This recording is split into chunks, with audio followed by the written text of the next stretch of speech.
I really want to come back here and work on the place. You know, it's nice and calm here, away from the big city. I want to work on it some more, but I've been putting this off for a very long time. The Atlas Hall is not yet complete. So yeah, I'm on like the coast over here, in my little Viking themed village. So let's head over to the rail station and make our way back to town. Oh, wait. How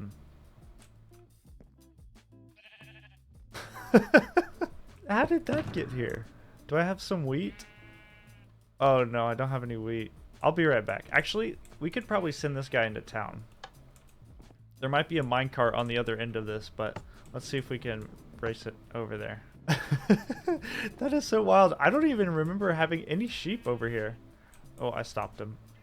Okay, there's no minecart over there, so we'll push him in. Here we go. There you go. Come on. I guess we have sheep over in the fox sanctuary, maybe. But I don't know. This is kind of special. Maybe we should make a little sheep pen here.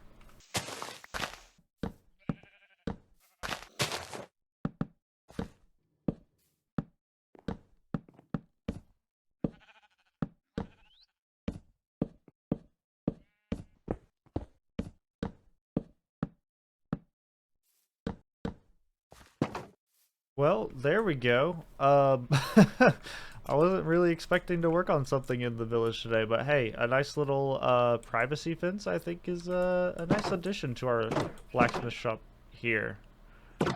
Yeah, well, you know, I'm just gonna hope that they want to stick around. You know, this village is actually kind of built to be pretty safe.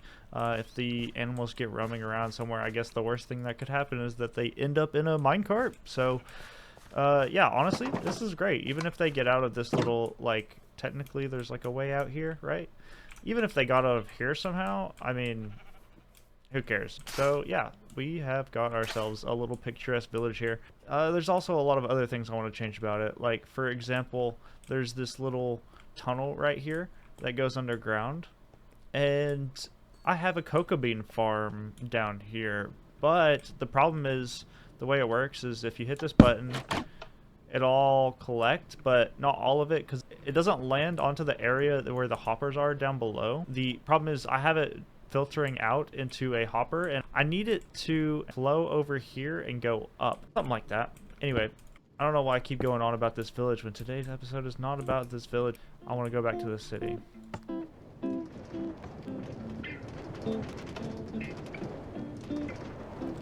So, picking up where we left off last episode, I started working on the rail line toward the city side. As you can see, like, this is looking toward the city, because it's been kind of half finished for years now. And even though I fly around a lot, I want most everything in the city to be usable by everyone. Like, you can get anywhere if you need to. If it's got, you know, good transportation, you can go there type stuff. So I also jumped back into the other build from last time, and I added some interior details, gave it a bit of a greenhouse atmosphere, and some stuff upstairs too you'll see in a minute. But yeah, let's see how the view looks as you re-enter the city here in just a second.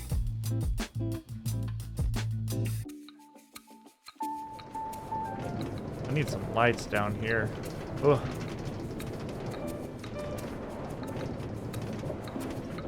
Well, that is nice. That is atmospheric.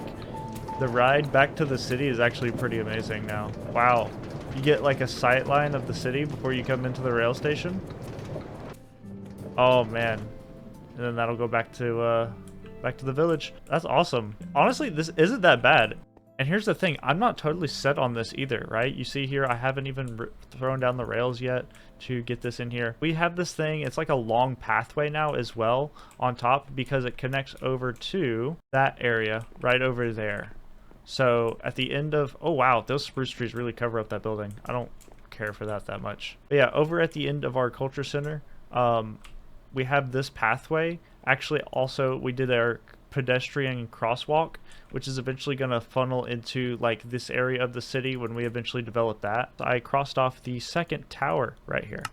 And well, this might be a big mistake, but this is what we did. We absolutely nailed it, I think. I created a second tower, sort of like that's our first tower, I guess, right? Atlas Hall. And this tower right here goes around the iron golem farm. Now, I'm concerned that it's not working. It looks like it is.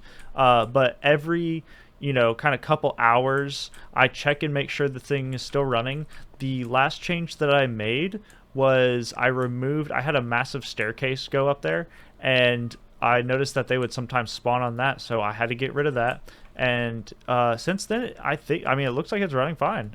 We've been on for probably like 30 minutes now, and it looks like somebody just went down there and made us some iron. And we have ourselves another nice tall building in the city.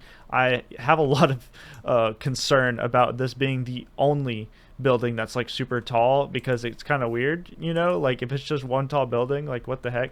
And I also just want to give this place a bit of an atmosphere of like, I don't know, just like a fun, vibrant city. We have recently done some additions over here, as I mentioned before. The walkway now goes all the way around, along with the rail line here.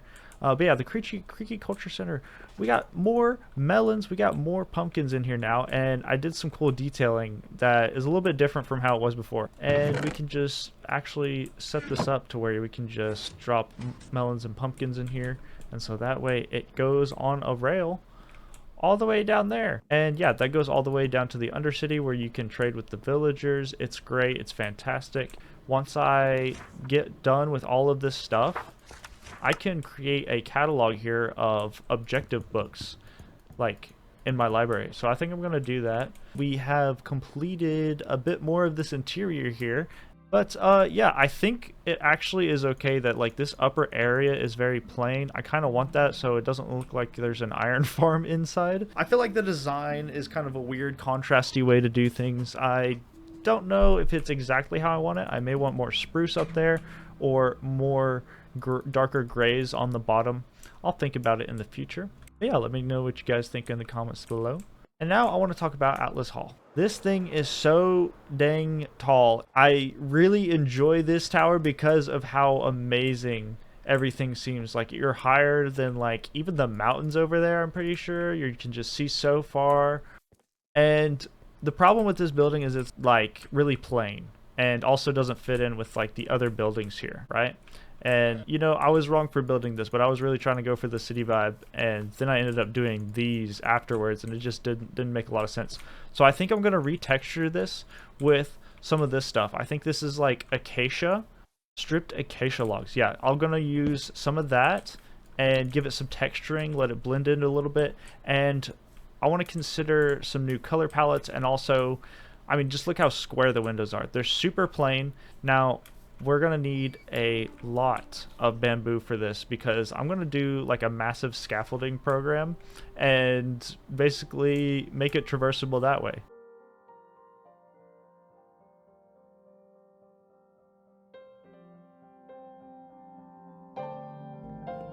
Are you kidding me? Are you kidding me? Oh man. All right, look, I think maybe he landed on a ledge or something. See, there's just not enough room right there, I think. Maybe I need to expand the lava pit. That might be part of it too. There we go. That should do the job for now. Let's test that out, and maybe eventually we'll see some more iron golems coming back. I'd like to show you what kind of progress we've made on the remodel. It's not much, but hey, it's something. I did some texturing on the outside here as an attempt. I think that the mahogany stripped logs are not going to be the final block here. So far, we've actually changed the inner walls here. They were cobbled deep slate, but now we've got on the north end of the building, I want to do stripped acacia, and on the other walls, we'll do stripped spruce. Not quite sure.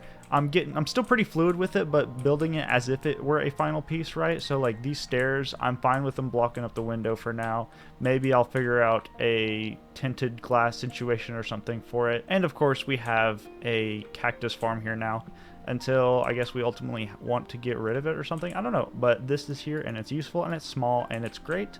I'm gonna make that on this floor, and as an experiment, I want to put the wind blast charger on this floor and dig a hole all the way up to see how exactly that lines up, like kind of on this side of the building here where there's already a hole maybe. And then I can place a pressure pad, a pressure plate, and then boom, and then we should be able to just jump on it. Oh. Wow, I messed that up tremendously.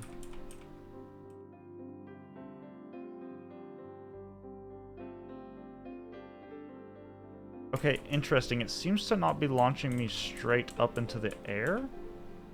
There we go. Okay, so we definitely need this on a higher floor because I can't even get to the outside world with this. That's good to know.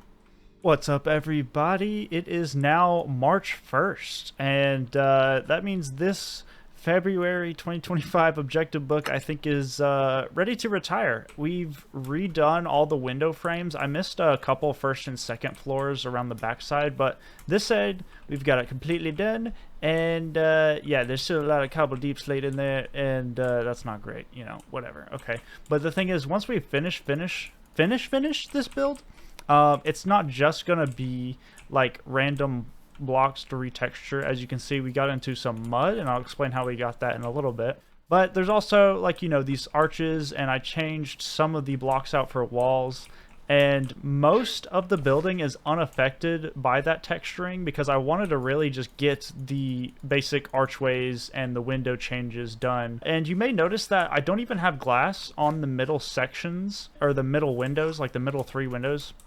I want to improve the flying logistics of the city. Here we are on the southern end of the building, and as you can see, the northern wall is still covered in that acacia wood, and we've changed the bottom floor here. It's no longer granite walls. We've opened it up a bit so you can easily walk in and see the map of the region. And I even put signs down because I feel like, you know, taking these and like going and flagging them with some banners, you know, that's great and all, but we could just put these signs down.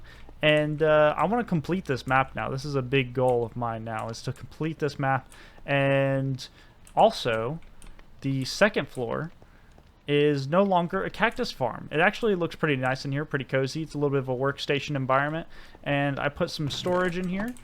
This is so, you know, you could like fly in and out and, you know, maybe leave some stuff here, store some stuff here. If we don't end up developing right here, we could just keep this as a good place to gather wood.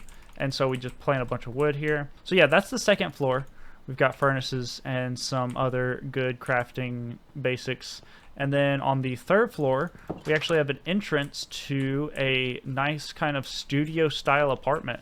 I used plenty of pale moss blocks and some pale moss carpets to cover the ground kind of around the crafting area. And this is going to be like a kitchen section, I think. It's going to be a little kitchen area with some art on the walls. But I do have a strong feeling like this super tall building would be great to begin some sort of parkour course. You could like maybe put a building here, do some crazy parkour in here, jump over to the next building, jump back over, jump over again, get onto the Green Man statue, jump around, you know, land in a pit of water somewhere. It could be a lot of fun. You know, that's a potential for these 5 floors here, but I'm not even close to starting designing that. This right here is going to be this is the top floor. It already is. It's not going to be. It is just the top floor. And here's the quite nice balcony. I like this little outcrop. You can walk out and see everything just as well as if you're on the roof. We've also done some small details. Like you can see this pathway right here is a little bit different. I also have the cocoa bean water slide. Let's go back to town and see how that turned out. Oh, I should probably also mention that I changed the privacy fence tops into spruce instead of pale because it just made way more sense. Some of this area I'm realizing I need to spruce up, which is fine because I think my next projects are going to be strictly in my village here because I love this little stuff that I get to customize all over the place. As you can see, when you enter into the cocoa bean area, before you even go down all the way to the stairs to the bottom, you can see the water there, and you can see we have a chest here because we now have it collecting into the chest. So how it works is basically once these all grow, you can hit the button. It flows into the hoppers. Oh, it looks like there's still a little bit of loss there, a little bit of escapage. That's fine. But how this works is it goes into the hoppers, and as you can see back here, The water flows, or the hoppers flow over to this dropper. It's a glass elevator, very quick and simple. I love this. I'm going to use this constantly now. And if we go back around, you can see that all the cocoa beans will be in this chest right here. So we kind of have to go up here to grab it to like replant, but I think it's fine. It's not like we're going to be spending a lot of time in here, just enough to, you know, keep stock of cocoa beans. Among the other things that we have completed here, I'd like to travel over to across the bridge, beyond the library here, and go upstairs across the bridge. Oh, Enderman activity spotted. One more thing that I started working on but wasn't able to complete during the month of February was something that I was bringing together for the completion of Atlas Hall. And, you know, it works pretty good, but unfortunately, we don't have time to finish that build yet. Here we are. This is the mud maker, or the mud hut, I like to call it. So if you come in here with a bunch of... Why is that there? I don't think that's supposed to be there. If you come in here with a bunch of dirt, you just press the button, and you can kind of just hold right-click and sit here, and it'll push out mud because this thing loops with water bottles and refills them. And it'll make basically a big wall of it, and then it will push it out this way, and so you end up with a giant, massive mound of dirt. All this works, but I actually need to make it into a nice-looking building, and so all these details will be figured out later, and I'm sure it's something you guys would like to see in future episodes, so make sure to drop a like. We're working on the mud maker. We're working on an auto honeycomb farm that we're going to need for the Atlas Hall as well, because I think we're going to use some waxed copper blocks. And yeah, I mean, that's it for today. I mean, that's all I really got time for. I got to get back to doing some other stuff. So guys, thank you so much for joining me. I hope to see you next time, and peace out.